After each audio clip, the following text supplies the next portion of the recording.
everyone. In this video, I'm going to talk about listening. And oftentimes when we talk about communication, we focus on what's coming out of our mouths. And we really forget that communication is this kind of back and forth process, especially interpersonal communication is communication that occurs between one or more people, right? So you really want to always remember that the other side of talking is listening. And really, to become competent communicators, we have to be good listeners and good speakers. So listening is a process, and your book talks a lot about this as a 5-step process. So the first is receiving information, and this is going to be a combination of seeing and hearing. Obviously, the way someone is speaking and the visual sort of communication that's happening there, their nonverbal communication, whether they're smiling, whether they're waving their hands angrily, all of that is going to be a part of how you listen to their message. And a lot of things can sort of occur in this initial receiving step. Noise pollution is a big one, right? If somebody else is talking, if there's a lawnmower outside, a siren going by, if it's a lecture, right? Somebody's just like playing with their pen in a weird way. So there's all this kind of things that can interfere. And then the next thing is attending. So devoting attention to the information that you have received. We sometimes just don't. You might be watching this video really, really listening, but you might not be attending really carefully to the information that you're receiving. You might be watching TV at the same time, right? So we determine whether to attend to the information based on the salience. How important does it seem like this information is to us?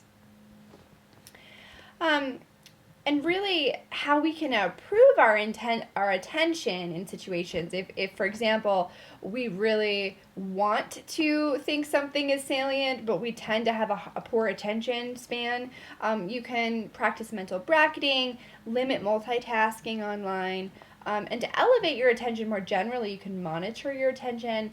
And the book gives you actually, I think 4 or 5 really specific things that you can do to kind of elevate attention. So if you find that to be a problem, definitely check that section of your book out. And then there's understanding. So this is about interpreting the meaning of another person's communication by comparing newly received information against past knowledge. So when we talked about perception, this is a really important part of that. So understanding new information is going to rely a lot on our schemata about things, on our sort of attributions of other people's behavior, and so on. And then responding. So this is communicating your attention and understanding.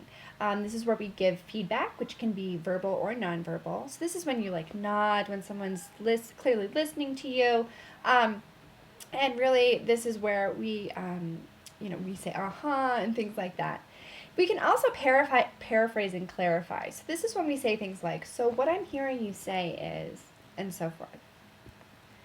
And then recalling. This is just about remembering, right? So this is about sort of remembering information after you've received it, after you've responded to it, and understood it. And the interesting thing, there's what's called the bizarreness effect, which is that we tend to remember unusual information more readily. So if it's something that we kind of feel is mundane, we tend to remember it less. But it's like a really weird thing, we always remember that.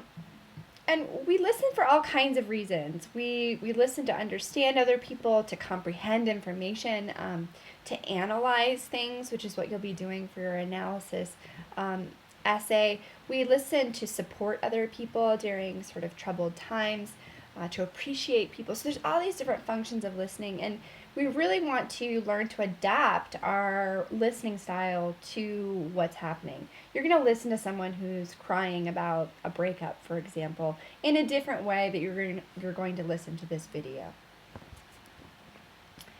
And there's also some different listening styles, and this is an important one that will help you become a better communicator. An action-oriented listening style wants brief, to the point, and accurate messages that they can use to make decisions and to sort of take courses of action. They don't want a lot of fluff. A time-oriented listener is going to just simply prefer brief and concise encounters. A people-oriented listening style view listening as an opportunity to make connections with other people, um, and conciseness is not the point. The connection that you have with another person is going to be the point. And then a content-oriented listener is really just going to prefer to be intellectually stimulated. So they're really interested, not necessarily in brief or concise encounters, and they're not really interested in sort of to the point messages, but they want the messages that are communicated to be intellectually stimulating, to be interesting, to be worthwhile in some way. So those are kind of four large sort of listening styles, and you can certainly have elements of more than one in your own style. Those are really, really important. Men tend to, or more likely to use time and action styles. Women are more likely to use people and content-oriented listening styles, but those are probably overgeneralizations. You find a lot of diversity. And then lastly, incompetent listening. There's a bunch of them, but selective listening, which is where you take little bits and pieces of information that you deem important, and then you kind of miss all the rest. We do this a lot when we listen to other people's political viewpoints. We don't really listen to the whole story. We kind of pick out the things that we want to hear, that sort of reinforce our ideologies about what their stance is, and then everything else we kind of ignore. Eavesdropping is a incompetent listening style, simply because there's some maybe unethical or socially damaging aspects to that. Pseudo listening, this is when we're like, but we're really thinking about something completely different. Aggressive listening, similar to selective listening, or at least the example I gave, which is sort of listening only to find a weak point so that you can attack people. And then narcissistic listening is this sort of tendency to always turn things back to you. So to say, well, that reminds me of this thing that happened to me. And, sharing your own experiences that are similar are a great way of sort of connecting to other people. But if you're constantly turning things around so that it's about you, that's not really listening to the other person or making a connection with them. That's simply listening so that you can tell a story about yourself that's remotely related somehow, right? So these are all incompetent listening styles. We probably all use some of them in some ways and some points, but being critically self-reflexive about when we do those and the consequences of those things will hopefully help us do it less, and we can become, again, better communicators and more ethical communicators.